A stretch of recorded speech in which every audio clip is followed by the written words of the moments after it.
అనుకున్న ఐడియా వచ్చినప్పుడు వచ్చాడు నా దగ్గరికి, మా బాబాయ్ గారి ఫ్రెండు. అండ్ అతను ఆ కాన్సెప్ట్ ఆ రోజు చెప్పాడు. చెప్పినాక బడ్జెట్లో చేద్దాం అనుకున్నాను సార్, ఇట్లా ఆ రోజు చెప్పాడు. బాగానే ఉంటుంది, బట్ ప్రొడక్షన్ అంటే కష్టం అవుతుంది కదా అన్నాను. దాని తర్వాత మళ్ళీ ఒక 2 సార్లు కనిపించాడు, తర్వాత కనపడలేదు నాకు. దాని ఫైనల్లో ఒక 8 నెలల తర్వాత మొత్తం ప్రోడక్ట్ అయిపోయిందండి అని చెప్పాడు. I'm very really happy for him. And one man army లాగా మొత్తం అంతా ఫినిష్ చేశాడు. తనకి తన టీం అందరికీ I wish them all the very best. And ఈ సినిమా మంచి హిట్ అవ్వాలి మహేష్కి.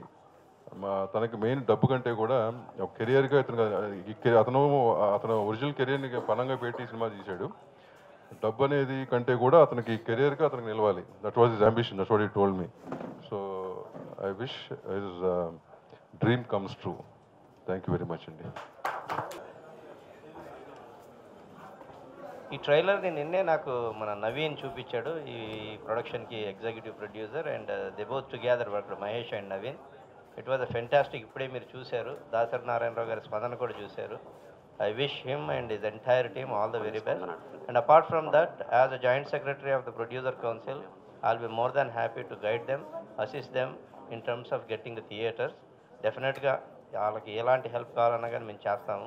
థియేటర్స్కి పర్సెంటేజ్ ఇప్పిస్తానికి ప్రయత్నిస్తాను. But I request all this electronic media and print media to encourage these kind of small movies. And డెఫినెట్గా మీరు కొద్దిగా మంచిగా చేయండి అని చెప్పేసి నేను రిక్వెస్ట్ చేస్తున్నాను.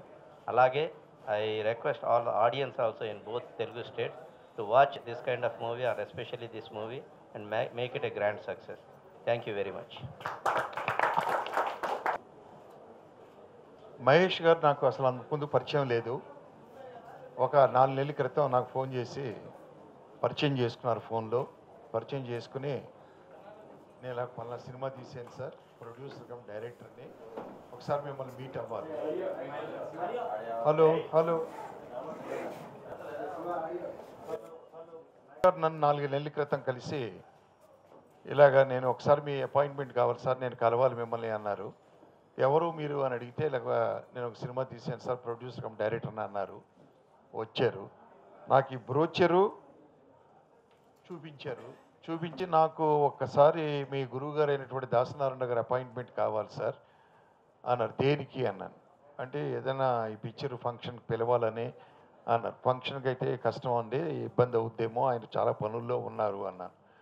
అయినా కూడా ఒక్కసారి మీరు కొంచెం ఆయనతో ఒక్క మాట చెప్పండి సార్ అంటే, ఈయన ఎవరో నాకు తెలియదు యాక్చువల్గా, టు బి ఫ్రాంక్. ఈయన బ్యాక్గ్రౌండ్ ఏంటో తెలియదు, ఎలా చెప్తాం మనం అండి అని బ్రోచర్ చదివాను. నైట్ ఇంటికి వెళ్ళి బ్రోచర్ చదవగానే ఏదో చిత్రం, ఒక మంచి సినిమా వీరు తీశారు అనే ఒక భావన కలిగి దాన్ని తీసుకుని, అలాగే వాళ్ళ క్లిప్పింగ్స్ 2 క్లిప్పింగ్స్ నేను సెల్ ఫోన్లో వేసుకుని మా గురుగారి దగ్గరికి వెళ్ళి చూపించారు దాసరి గారికి. వదిలేవా, కొత్త వాళ్ళంతానో కష్టం, ఇబ్బంది అవుద్ది, నాకు కొంచెం పనులు ఉన్నాయి, అది కాదు సార్, ఈ బ్రోచర్ చూడండి అన్నాను. ఆయన బ్రోచర్ అలా చూస్తూ స్టన్ అయ్యారు. లేదయ్యా, ఈ సినిమాలో ఏదో విషయం ఉంది డెఫినెట్గా, ఇందాక ఆయన వీడియోలో చెప్పింది. ట్రైలర్ 2 పీసులు చూశారు, వెంటనే ఆయన చెప్పారు, ఆ మహేష్ అనే అతను రమ్మని అనండి.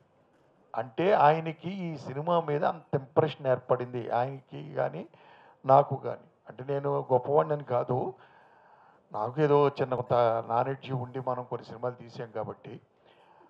ఇది ట్రైలర్ చూసిన వెంటనే నాకు కలిగిన భావన, నేను భార్యాభర్తల మీద సినిమాలు తీశాను అన్నీ, కానీ దీంట్లో ఇందాక ఒక చక్కని ట్రైలర్లో ఇది చెప్పారు, జీవితం మనది స్టార్ట్ అయిన తర్వాత ఏది మన చేతుల్లో లేదు, అన్నీ భగవంతుడు ఇచ్చినయే.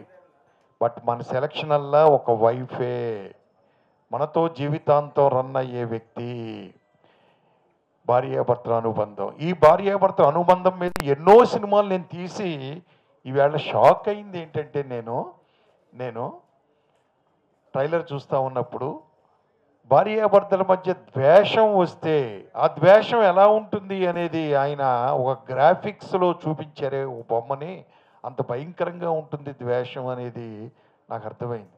నా సినిమాలు అంతకుముందు గతంలో నేను భార్యాభర్తల గొడవలు వస్తే ఏదో అలగడం, పుట్టింటికి వెళ్ళిపోవడం, ఇచ్చేయడం, ఇట్లాంటివి మేము తీసాం. బట్ యువత ఎంత ముందుకి వెళ్ళింది అనే దానికి నిదర్శనం ఒక గ్రాఫిక్స్లో ఒక భార్యాభర్తల సబ్జెక్ట్ని మిళితం చేసి తీయడం అంటే it is not a joke. Trailer చూడగానే అనిపించింది డెఫినెట్గా it is a hit cinema అని. ఇటువంటి సినిమా చేసినటువంటి మహేష్ గారికి ఎంతైనా అభినందనీయుడు ఆయనండి. వాళ్ళ టీం అందరికీ కూడా, అలాగే మ్యూజిక్ డైరెక్టర్ గారు ఇందాక పాటలు విన్నాను, చాలా బాగున్నాయి చక్కగా ఆ పాటలు.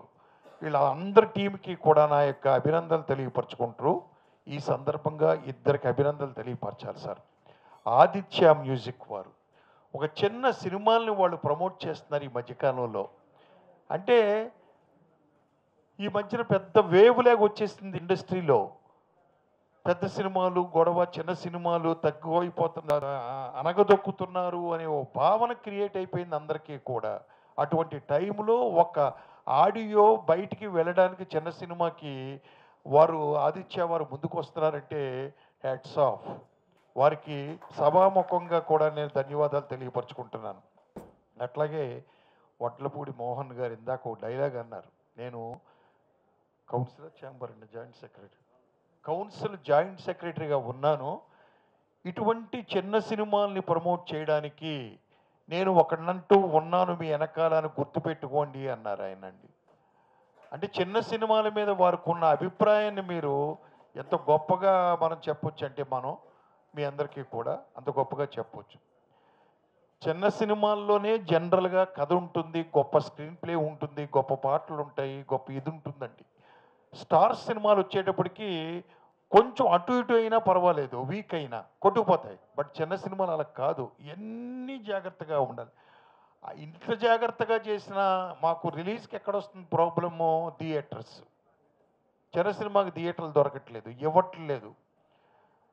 అయితే ఆయన లాంటి వ్యక్తులు నడుం కట్టుకుని ఇట్లా ఈ పని చేస్తాను అంటే మాకు ఎంత ధైర్యంగా ఉందంటే, ఇది వరకు నేను ఉధృతంగా తీసిన చిన్న సినిమాలు లాంటి ఇప్పుడు మళ్ళీ ఉధృతంగా తీస్తాను సార్ మీలాంటి వాళ్ళు ఉంటే, నిజంగా కూడా చెప్పాలంటే. Thank you very much for that dialogue Mohan గారు. అలాగే ఈ మధ్యన మన మీడియా కూడా చక్కగా ఆ సినిమా ఈ సినిమా అని లేదండి, ఏ సినిమా అయినా వాళ్ళు ప్రమోట్ చేస్తున్నారు చక్కగా ఈ మధ్యన. నేను అబ్జర్వ్ చేస్తున్నాను మీడియా ఈ మధ్యన. సో అన్ని సినిమాల్ని ఈక్వల్గానే వాళ్ళు పబ్లిసిటీ చేస్తున్నారు కాబట్టి వారికి కూడా ధన్యవాదాలు తెలియపరచుకుంటూ, ఈ అవకాశం కలగజేసినటువంటి యూనిట్ వారికి కృతజ్ఞతలు తెలియపరుచుకుంటూ సెలవు తీసుకుంటాను. Thank you. ఓకే, అందరికీ నమస్తే. అలాగే రేలంగి నరసింహారావు గారు ఏ విధంగా ముందు అభిప్రాయపడ్డారో ఆ విధంగా మేము కూడా ఫస్ట్ మా ఆఫీస్కి వచ్చినప్పుడు ఒక బ్రోచర్తో వచ్చారు ఆయన. యాక్చువల్గా ఆడియో రిలీజ్ బిఫోర్కి అసలు బ్రోచర్ లేకుండా వస్తుంటారు, బట్ బ్రోచర్తోనే వచ్చారు ప్రొడ్యూసర్ గారు. బ్రోచర్ చూసి ఆ తర్వాత సార్ ముందు సాంగ్స్ వినండి అన్నారు. బ్రోచర్ కాకుండా సాంగ్స్ విన్నాము, సాంగ్స్ కూడా చాలా బాగున్నాయి. వంశీకృష్ణ గారు మంచి మ్యూజిక్ ఇచ్చున్నారు. సో ఆ విధంగా మేము మా సంస్థ ద్వారా రిలీజ్ చేయడానికి ముందుకు వచ్చాము. అలాగే ఆడియో కూడా చాలా బాగా వచ్చింది. సినిమా కూడా మంచి విజయం సాధించాలని చెప్పి కోరుకుంటూ ఎంటైర్ యూనిట్కి మా ఆదిత్య మ్యూజిక్ తరఫున థ్యాంక్ యూ. సంతోషంగా ఉంది.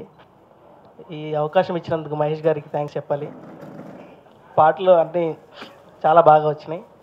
మీరు వినండి, నచ్చితే మిగతా వాళ్ళకి వినిపించండి. నాకు సహకరించిన సింగర్స్ అందరికీ, ఇంకా మ్యూజిషియన్స్ అందరికీ, స్టూడియో వాళ్ళకి ఇంకొకటి చెప్పాలి మర్చిపోయాను. పాటలన్నీ దినేష్ అని ఒకతనే రాశాడు అన్ని పాటలు. ఈ అవకాశం ఇచ్చినందుకు థ్యాంక్స్ అండి. So in our first film andi, and I would like to thank Mr. Mahesh garu for giving this opportunity. And రెండోదండి, ఇది చిన్న సినిమా అవటం వల్ల we have that budget restraining ఉంది, మాకు ఎక్కువ బడ్జెట్ లేదు. సో ఆబ్వియస్గా రిసోర్సెస్ కూడా తక్కువ. బట్ మహేష్ గారు ఎక్కడ కూడా కాంప్రమైజ్ అవ్వకుండా అవుట్పుట్ మీరు చూసుంటారు ఇప్పుడు ఆ ట్రైలర్స్లో.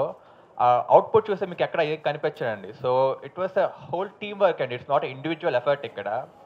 And but I would give a little more credit to Mr. Mahesh garu and for this. So he was the man, ఆయన భుజాల మీద మొత్తం మోసి మూవీ ఈరోజు ఇక్కడ వరకు వచ్చిందంటే I would give the whole credit to Mr. Mahesh garu అండి. So I wish all the audience నచ్చుతుందని ఈ సినిమా, ఈ సాంగ్స్ మీ అందరికీ నచ్చాలని కోరుకుంటున్నాము. సో థ్యాంక్ యూ అండి. ఈ సినిమాలో నాతో పాటు అందరూ సహకరించి సినిమా కంప్లీట్ చేయడానికి సహకరించిన అందరికీ పేరు పేరున ధన్యవాదాలు. ముఖ్యంగా ఇప్పుడు ఆడియో రిలీజ్ వేడుక సందర్భంగా లిరిక్స్ రైటర్ దినేష్ కక్కెర్ల గురించి చెప్పుకోవాలి. Please come Dinesh.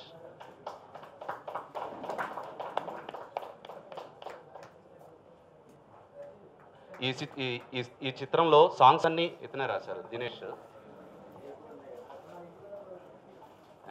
కొద్దిగా లేటుగా వచ్చారు, అందు గురించి ఇప్పుడు పరిచయం చేస్తున్నాం. తను మాట్లాడతారు.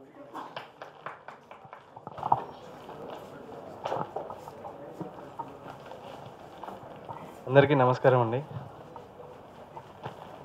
ముందుగా నాకు ఈ అవకాశం ఇచ్చిన మహేష్ గారికి అండ్ వంశీకృష్ణ అన్నయ్య గారికి నేను చాలా రుణపడి ఉంటాను.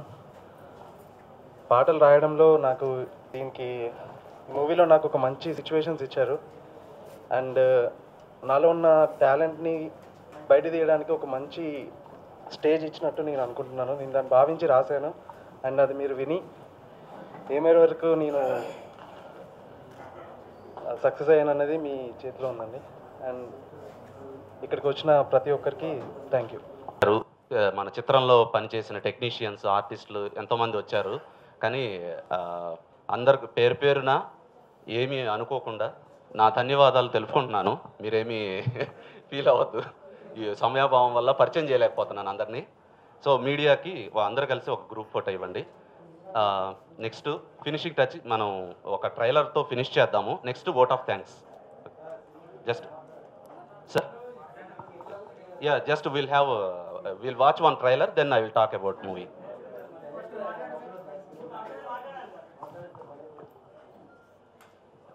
కలయా నిజమా ఈ సినిమాలో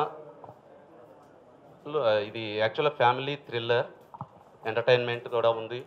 సో కొత్తగా పెళ్ళైన జంటకు అప్పటి వరకు జీవితం వేరే విధంగా ఉంటుంది. యాక్చువల్గా ఎంతోమంది ఏదో ఏదో చెప్తూ ఉంటారు, కానీ ఎవరి జర్నీ వాళ్ళదే, ఎవరి అనుభవం వాళ్ళదే. సో అంతకుముందు ఏ విధమైన అవగాహన, ఫ్యామిలీ మెంబర్స్ అంటే చిన్నప్పటి నుంచి మనం ఫ్యామిలీ మెంబర్స్ కానీ ఫ్రెండ్స్ కానీ మనం చిన్నప్పటి నుంచి ట్రావెల్ అవుతూ ఉంటాం. అప్పటి వరకు జీవితం వేరేగా ఉంటుంది. సడన్గా మ్యారేజ్ అయ్యేసరికి ఒక కన్ఫ్యూషన్ స్టార్ట్ అయిపోతుంది. సో న్యూ పార్ట్నర్, కంప్లీట్గా లైఫ్ అంతా అటెన్షన్ మొత్తం ఆ పార్ట్నర్ మీద ఉంటుంది. సో అక్కడ ఏది ఏమైనా కానీ లైఫ్ అనేది అనుకూలంగా వెళ్ళాలి, సానుకూలంగా హ్యాపీగా గడవాలి. సో ఈ నేపథ్యంలో ఒక ఎక్స్పెరిమెంటల్గా ప్రేమ ద్వేషం అనే కాన్సెప్ట్ మీద చేయడం జరిగింది. ఇందులో సినిమా ఆద్యంతం ముందు నుంచి లాస్ట్ వరకు ద్వేషం అనే భావన మనలో కలిగినప్పుడు ఏ విధంగా రియాక్ట్ అవుతారు ఇండివిజువల్, అది ఏ పొజిషన్లో ఉన్నా కానీ, ఏ స్టేటస్లో ఉన్నా కానీ, ఎవరైనా కానీ, కొత్తగా పెళ్ళైన వాళ్ళు అవ్వచ్చు, పెళ్లి చేసుకోవాలనుకునే వాళ్ళు అవ్వచ్చు, ఆల్రెడీ లైఫ్లో జర్నీ కొంత దూరం సాగించిన వాళ్ళు అవ్వచ్చు, లైఫ్ ఫినిష్ చేసే వాళ్ళు కూడా అవ్వచ్చు. సో బంధాలన్నీ పెరుగుతూ వెళుతూ ఉంటాయి. ఎవ్రీ టైం డిఫరెంట్గా ఉంటుంది life experience after marriage. So దీన్నే మేము డీల్ చేశాము. సో దీనిలో ఫైనల్గా అంత కథ ఎలా సుఖాంతం అవుతుంది, ఎవరు మనకి హెల్ప్ చేయరు, మనమే హెల్ప్ చేసుకోవాలి. ఏమైనా ప్రాబ్లం వస్తే ఎదుటి వాళ్ళు వచ్చి సాల్వ్ చేయరు, మన ప్రాబ్లంని మనమే సాల్వ్ చేసుకోవాలనేదే ఇతివృత్తంగా చేయడం జరిగింది.